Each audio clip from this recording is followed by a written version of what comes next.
இன்றைக்கி நான் பிரியாணி பண்ண போகிறேன். ஸோ பசங்களுக்காக. ஸோ எனக்கு வந்து எப்போவுமே ஒன் பாட் குக்கிங் தான் ரொம்ப பிடிக்கும். நிறைய பேர் வந்து மெதுவாக வெங்காயம் தாளித்து தக்காளி தாளித்து ஒவ்வொன்றா போட்டு தாளித்து எல்லாம் பண்ணுவாங்க. அதுவும் டேஸ்ட்டாக இருக்கும். பட் எனக்கு வந்து ஈஸியாகவும் இருக்கிற மாதிரி இருக்கும்.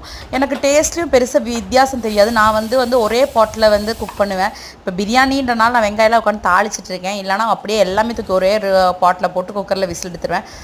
சாப்பிட பார்த்து நல்லா தான் இருக்குன்றாங்க. ஸோ பிரியாணி வந்து ரொம்ப வருஷத்துக்கு அப்புறம் வைக்கிறேன். அதுவும் புது வீட்டுக்கு வந்ததுக்கப்புறம் ஃபஸ்ட் டைம் வைக்கிறேன். ஸோ நல்லா வருமா அப்படின்ற மாதிரி இருந்தது. ஸோ பார்த்திங்கன்னா நல்லா இருந்தது. பேசிக்கலி என்னோடய கிச்சன் வீடியோ ஏதோ பார்த்துட்டு நான் ரொம்ப தொடச்சிட்டே இருப்பேன், ரொம்ப பொறுப்பு அப்படி இப்படின்லாம் நிறைய பேர் சொல்கிறாங்க, உனக்கு ஓவர் அப்படி இப்படின்னு. ஆக்சுவலி நான் ரொம்ப சோம்பேறி, அதனால கூட இருக்கலாம். பண்ணும்போதே அந்த வேலையை கொஞ்சம் கொஞ்சம் பார்த்து பண்ணிடுவேன். ஏன்னா என்னால் முடியாதுப்பா, ரொம்ப கஷ்டப்பட, எனக்கு உடம்புல தெம்பில்லை, அந்த மாதிரி ஆள்.